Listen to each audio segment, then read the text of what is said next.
दोस्तों, अगर आप भी इंडिया और न्यूजीलैंड के बीच खेला गया अंतिम गेंद तक कांटे का रोमांचक प्रैक्टिस मैच देखकर खुश हुए हैं तो हमारी इस वीडियो को दिल से एक लाइक जरूर कीजिएगा। आज की वीडियो का लाइक टारगेट केवल 500 लाइक का है दोस्तों, तो वीडियो को एक लाइक करना बिल्कुल भी ना भूले। दोस्तों, इंडिया न्यूजीलैंड की सबसे बड़ी जंग में दुबई के मैदान पर रोहित कोहली के तूफान के बाद जब आखिरी 6 गेंदों पर चाहिए थे, 18 बल्लेबाजी पर थे, हार्दिक के साथ राहुल आग उगलने को तैयार थे, लॉकी फर्गुसन फिर अंतिम ओवर में हुआ, ऐसा घमासान कांप उठा पूरा क्रिकेट जगत। तो आखिर कैसे न्यूजीलैंड की जबरदस्त वापसी ने भारत को हक्का बक्का कर दिया? ऐसा क्या हुआ अंतिम गेंद तक खेले गए मुकाबले में जिसने क्रिकेट इतिहास को पलट दिया? किसने लगाया है इस मुकाबले में मैच विनिंग छक्का? कौन बना जीत का सबसे बड़ा हीरो? दिलों की धड़कनें कई गुना बढ़ा देने वाले इस रोमांचक सेमीफाइनल की पूरी हाईलाइट का वीडियो हम आपको दिखाएंगे। लेकिन उससे पहले आपको क्या लगता है कि विराट, राहुल और रोहित में कौन सबसे खतरनाक बल्लेबाज है? अपनी राय हमें नीचे कमेंट करके जरूर बताइए दोस्तों।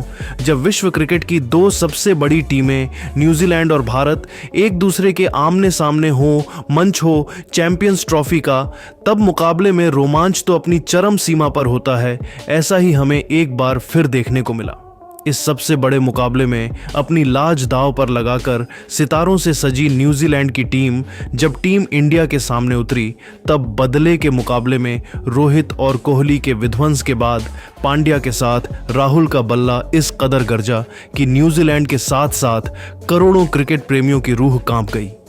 दोस्तों, इस महामुकाबले में न्यूजीलैंड को पहले बल्लेबाजी करने का मौका मिला और एक बार फिर विलियमसन ने भारतीय टीम को जमकर खून के आंसू रुलाए। मोहम्मद शमी से लेकर जडेजा, अर्शदीप सभी की जमकर पिटाई करते हुए इस बल्लेबाज ने केवल 100 गेंदों में 100 रनों की अद्भुत शतकीय पारी खेली, जिसे उन्होंने 10 चौकों और 6 खौफनाक छक्कों से सजाया था। तो वहीं अंत में उतरे ग्लेन फिलिप्स ने भी अर्धशतक जड़कर न्यूजीलैंड को 50 ओवरों में 312 रनों तक पहुंचा दिया था। दुबई में अभी से मातम पसरा हुआ था। वहीं कीवी फैंस तो जश्न मना रहे थे। उन्हें लगा कि यहां तक पहुंचना भारत के बस की बात नहीं है, क्योंकि एक तो इतना बड़ा लक्ष्य, ऊपर से चैंपियंस ट्रॉफी का दबाव, कोई भी टीम बिखर जाती। लेकिन भारत तो इस वक्त अलग ही फॉर्म में चल रही है और किसी को अंदाजा भी नहीं था कि असली तबाही तो अभी आने वाली थी। जी हां दोस्तों, अपने करियर के सबसे शानदार फॉर्म में चल रहे रोहित ने विलियमसन के ही अंदाज में कीवी गेंदबाजों को आड़े हाथों लिया। हमेशा की तरह एक बार फिर गिल और रोहिल के बीच एक बेहतरीन ओपनिंग पार्टनरशिप हुई जीत की नींव बिछा दी गई थी। हालांकि गिल 36 रन बनाकर आउट हो गए। इसके लिए उन्होंने केवल 29 गेंदें ली थीं, जिसमें 4 चौके और वहीं एक तूफानी छक्का भी जड़ा था। उनके आउट होने के बाद रोहित और किंग कोहली ने भारतीय पारी को आगे बढ़ाना शुरू किया। न्यूजीलैंड के सभी खूंखार गेंदबाजों की जमकर पिटाई करते हुए इन दोनों बल्लेबाजों ने भारतीय टीम को मुकाबले में बहुत आगे पहुंचा दिया था।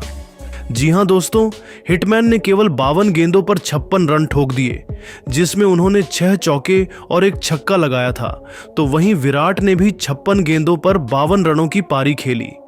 टीम इंडिया की दिल और धड़कन रोहित और कोहली ने भारतीय टीम को 150 रनों के पार पहुंचा दिया था। कभी चौका तो कभी छक्का। इन्होंने इस वनडे को T20 में तब्दील कर दिया था और बड़ी बेरहमी से न्यूजीलैंड के गेंदबाजों की कुटाई किए जा रहे थे। न्यूजीलैंड को समझ में नहीं आ रहा था क्या किया जाए। भारतीय खेमे में जश्न का माहौल था, क्योंकि रोहित और कोहली का बल्ला दहाड़ रहा था। ऐसा लगा था हम आसानी से यह मुकाबला जीतने वाले हैं, लेकिन तभी न्यूजीलैंड की वापसी का शंखनाद होता है। बारी बारी यह दोनों बल्लेबाज टीम इंडिया का दामन छोड़कर पवेलियन लौट गए, जहां से मुकाबला फंस चुका था। रोहित 86 रन बनाकर वापस लौटे तो किंग कोहली ने 72 रनों का योगदान दिया, लेकिन उतना ही काफी नहीं था। मैच अब बराबरी पर आ चुका था, पर न्यूजीलैंड को क्या पता था कि अभी तो भारतीय टीम की शान हार्दिक पांड्या के साथ कमाल लाजवाब राहुल इतिहास के पन्नों में अपना नाम दर्ज करवाने के इरादे से आए हैं। टीम इंडिया के टॉप 3 के बाद हार्दिक ने भी न्यूजीलैंड को सांस लेने का भी मौका नहीं दिया। रेड हॉट फॉर्म में चल रहे इस खिलाड़ी ने भी आते ही वनडे के इस महामुकाबले को T20 बनाते हुए चौके छक्कों की झड़ी लगा दी। नतीजा ये हुआ कि पलक झपकते ही मुकाबला अंतिम ओवर में पहुंच गया, जहां इन दोनों खिलाड़ियों के बीच अर्धशतकीय पार्टनरशिप भी हो चुकी थी। न्यूजीलैंड के तो पसीने छूट चुके थे। अब मैच आखिरी ओवर में था, जहां टीम इंडिया को जीत के लिए चाहिए थे 6 गेंदों पर 18 रन।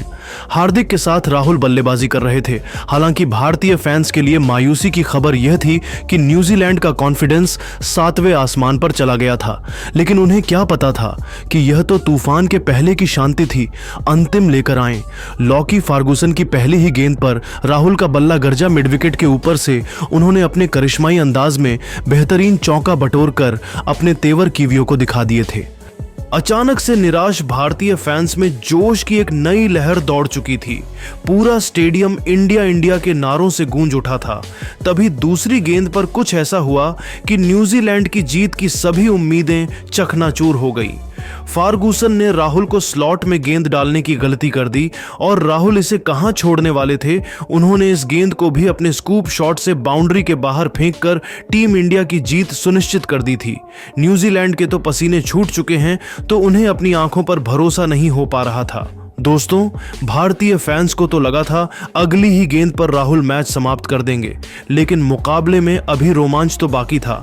तीसरी गेंद पर राहुल बल्ले का संपर्क गेंद से कराने में नाकामयाब हुए, लेकिन उसके बावजूद हार्दिक ने चालाकी दिखाते हुए इस पर सिंगल चुरा लिया। अब स्ट्राइक पर आ चुके थे भारत के सबसे खूंखार बेरहम बल्लेबाज, जिनका खौफ गेंदबाज से लेकर हर एक न्यूजीलैंड खिलाड़ी के चेहरे पर साफ नजर आ रहा था। चौथी गेंद पर भी उन्होंने बैकवर्ड शॉर्ट लेग में हल्का सा शॉट खेलकर 2 रन चुरा लिए। अब मुकाबला अंतिम 2 गेंदों में पहुंच चुका था, जहां जीत के लिए 5 रन चाहिए थे। दर्शकों का जोश देखते ही बनता था। सभी भारतीय टीम की जीत की प्रार्थना कर रहे थे। 5वीं गेंद पर भी हार्दिक ने बल्ला घुमाया, लेकिन वह केवल 2 रन ले पाए। अब यह मुकाबला अंतिम गेंद तक पहुंच चुका था, जहां टीम इंडिया को 3 रन चाहिए थे, तो वहीं न्यूजीलैंड को 1 विकेट चाहिए था। स्टेडियम में सन्नाटा हो गया था कि आखिर अब क्या होने वाला है। लेकिन दोस्तों, इतिहास लिखने के इरादे से तो ये दोनों बल्लेबाज आए थे। गेंदबाज ने चालाकी दिखाते हुए हार्दिक को छकाना चाहा, लेकिन सूर्या भी कोई कच्चे खिलाड़ी नहीं है। पीछे हटकर उन्होंने गेंद को पॉइंट और कवर के बीच से चीरते हुए चौके के लिए मारकर टीम इंडिया को एक कभी ना भूलने वाली जीत दिला दी थी। पूरा स्टेडियम हार्दिक हार्दिक के नारों से गूंज उठा था। किसी की खुशी का ठिकाना नहीं था, तो भारतीय खेमा जश्न में डूब गया था। रोहित कोहली से लेकर पूरा हिंदुस्तान जश्न मना रहा था, क्योंकि टीम इंडिया ने इस प्रैक्टिस मुकाबले को अपने नाम कर विश्व चैंपियन बनने का ऐलान कर दिया था। हालांकि यह केवल प्रैक्टिस मैच की कहानी थी, लेकिन असली मुकाबले में भी हमें कुछ ऐसा ही रोमांच देखने को मिलने वाला है। लेकिन दोस्तों, अब आपको क्या लगता है कि रोहित कोहली और विलियमसन में कौन सबसे महान बल्लेबाज और कप्तान है? अपनी राय हमें नीचे कमेंट करके जरूर बताइए, और ऐसी ही शानदार खबरों के लिए हमारे चैनल को सब्सक्राइब करना ना भूलें। धन्यवाद।